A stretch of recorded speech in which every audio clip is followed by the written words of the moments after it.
Hey, Arlo and Frank. Grandpa coming to you from the Vanagon, parked in Castaway Island Natural Preserve in Jacksonville. Today, we're going to once again be reading from Classic Animal Tales, Reader's Digest, Young Families book. And today's story is going to be Brer Rabbit, Outfoxes, Brer Fox. I am going to tell you a story about Brer Rabbit and Brer Fox. But first, you ought to know a thing or two about rabbits and foxes. Rabbits and foxes just never seem to get along.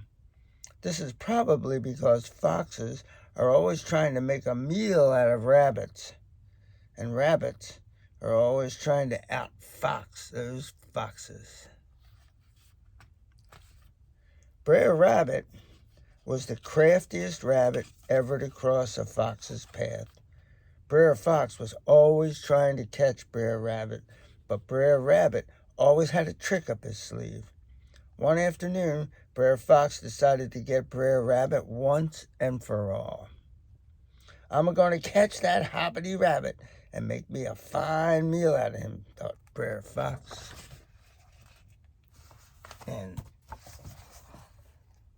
here we go. This is from the next page. Brer Fox knew that Brer Rabbit liked to go over to the farmer's garden every day for carrots and cabbages. Brer Fox decided to hide behind a big tree on the road to the garden and wait for Brer Rabbit to pass. The tree was on the edge of a briar patch full of bushes with thorns and burrs. "I'm going to wait right here for that sneaky rabbit and cook him up in a rabbit stew," said Brer Fox. He was very proud of his sneaky plan. Soon Brer Rabbit came hippity-hopping down the road to the garden.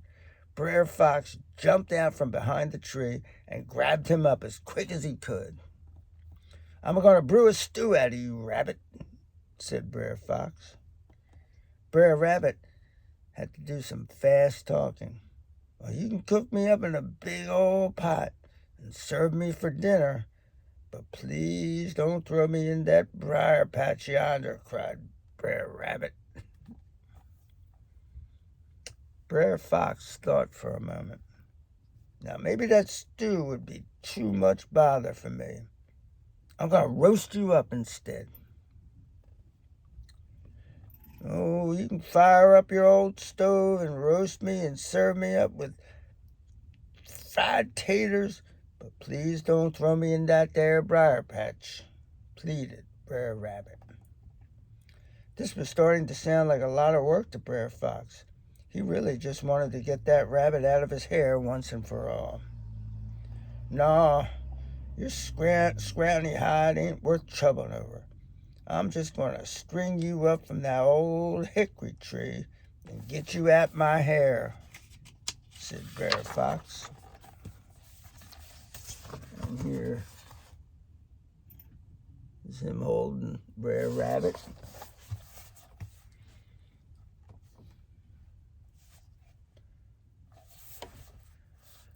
"You can string me up and just let me swing, but whatever you do, Mr. Fox, please don't throw me in that terrible briar patch," cried Brer Rabbit. Suddenly, Brer Fox knew just the thing to do. "Seems to me just about the worst thing I can do is throw you in that old briar patch, Rabbit," chuckled Brer Fox. So he thinks he's getting over. He's being played. "And that's just what I'm going to do."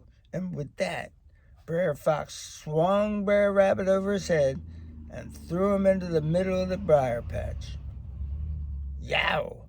Oh, I'm going to die," yelled Brer Rabbit as he sailed through the air. But as soon as he landed in the briar patch, all Brer Fox could hear was Brer Rabbit hee-hawing and guffawing in gigglement. Brer Fox knew he'd been had again. "Oh, Mr. Fox, you should have known better. You see, I was born in this here briar patch. I'm as happy as a crawfish in a riverbed. And now you're going to have to find somebody else for that dinner." With that, Brer Rabbit bounced and bounded away through the briar patch. Brer Fox was hopping mad. "I gotta get that rabbit good once and for all. He's a-going to Miss Goose's birthday party tomorrow, so I'm a-going to make real friendly like and go and walk over to that party with him.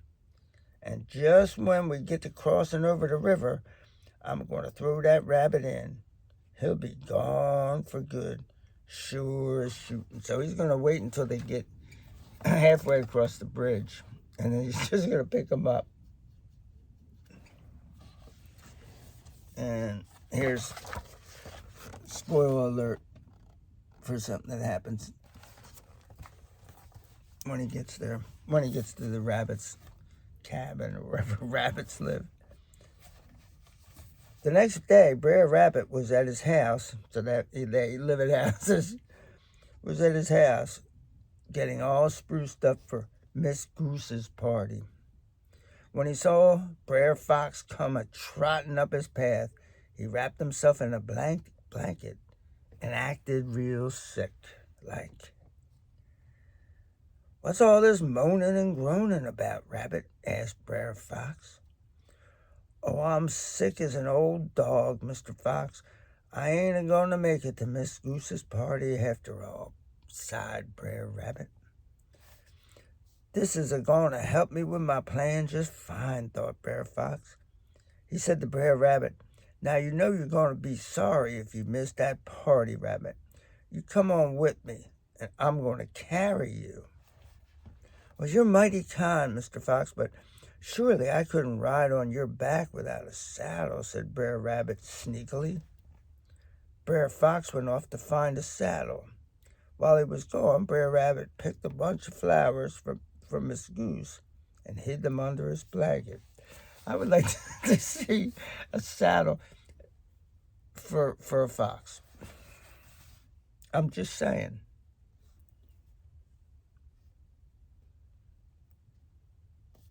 Brer Fox came back wearing a saddle. Oh, he found one. "You go up," said Brer Fox. "You're mighty kind, Mr. Fox, but surely I couldn't ride along in this saddle without having a bridle to steer you along," said Brer Rabbit. While Brer Fox went to fetch a bridle, Brer Rabbit rummaged around in his closet until he found a brown paper bag. "I'm going to give that fox a surprise he'll never forget," Brer Rabbit said with a chuckle. "He thinks he can outfox me, but I'm the foxiest rabbit this side of the Mississippi. North, south, east, and west of the Pecos." And so this is as they're going down the path. And you can see in that they're coming up to the bridge where Brer Rabbit's going to get chucked into the water.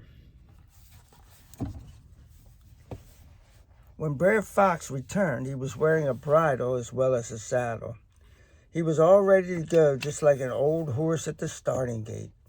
"Rabbit," he said, "Miss Goose ain't going to take it kindly if we're late for her party. You climb on here now, and let's get it going." He chuckled to himself, thinking that soon he would be rid of that rabbit forever.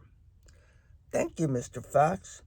You're terrible kind to an old sick rabbit like me," said Brer Rabbit with a groan as he climbed into the saddle. As he was walking along, Brer Fox felt Brer Rabbit bustling around in the saddle. "What are you doing back there, Rabbit?" he asked grumpily. He didn't like being Brer Rabbit's ride at all, but he figured this was the best way to get that rascal to the river. "Oh, I'm fixing up my blanket. I got a chill, something terrible, you know," moaned Brer Rabbit. But really, he was pulling out that brown paper bag. And we saw from looking at the picture, that he's blown up the brown paper bag with air.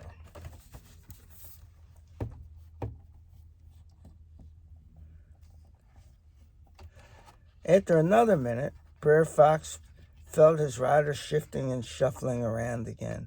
"What are you up to now, Rabbit?" "Oh, Mr. Fox, I'm just a-fixing this ice bag on my poor old aching head," groaned Brer Rabbit. But actually, he was filling that brown paper bag with hot air. Soon they came to the river. As Brer Fox stepped onto the wooden bridge and crossed over the water, he thought, "I'm going to throw that rabbit off into Kingdom Come. Yep, this is just the spot." But Brer Rabbit was ready for Brer Fox's sneaky trick. As soon as he felt Brer Fox stop over the middle of the river, he pulled his feet out from under the blanket. "What you stopping for, Mr. Fox?" Brer Fox knew Brer Rabbit was up to something. He knew it was time to act. Brer Fox announced, "I'm going to throw you into Kingdom Come once and for all, Rabbit." "Oh, no you're not, Mr. Fox. Giddy up," shouted Brer Rabbit. And with that, he threw off his blanket and popped that bag right over Brer Fox's ears. So you blow it up and then go, and it blows up here, and you go, boom, and it's like popping a balloon. Bang! Automatopoeia, right? "Yow!" shrieked Brer Fox. He thought a hunter had taken a clean shot at him. He jumped up in the air like a mad grasshopper and took off down the other side of the bridge. Brer Fox galloped down the road towards Miss Goose's house, with Brer Rabbit hanging onto the saddle and yodeling all the way. Yodeling-hee-hoo! I don't know why he's yodeling.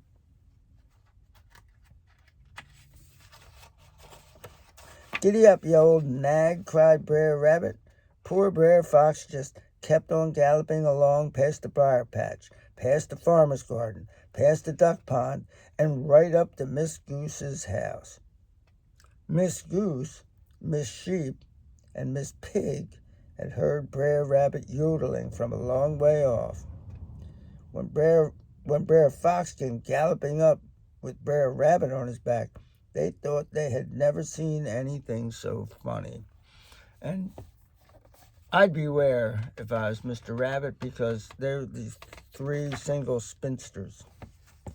Miss Pig, Miss Sheep, and Miss Goose. And none of them are lookers. Here they are.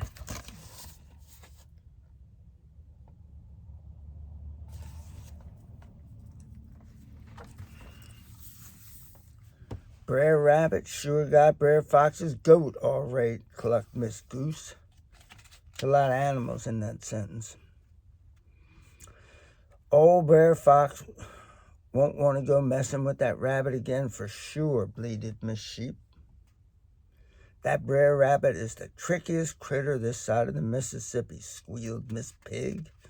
"Whoa!" shouted Brer Rabbit as Brer Fox galloped up to Miss Goose's house. Brer Fox skidded to a stop and flopped on the ground right on the doorstep. "Afternoon, ladies," said Brer Rabbit as he climbed down. "I am very sorry for being late, but my old horse here just don't run like he used to." Miss Goose, Miss Sheep, and Miss Pig nearly burst with laughter after seeing Brer Rabbit riding Brer Fox like a horse. Poor old Brer Fox sat in the front yard, sputtering and gluttering and catching his breath. He was so mad he could spit. "That rabbit tricked me good this time. I don't know how I'm going to do it, but I'm going to get that rabbit one day, once and for all," he fumed. Brer Fox felt a little bit better after tasting Miss Goose's birthday cake. Ever since that day, sly old Brer Fox has kept trying to outsmart Brer Rabbit. And ever since that day, sneaky Brer Rabbit has been just one step ahead of Brer Fox. So if you ever see a rabbit hopping around in a briar patch, or if you glimpse a fox snooping around a farmer's garden, it just might be old Brer Rabbit and Brer Fox trying to outfox each other again. Peace out.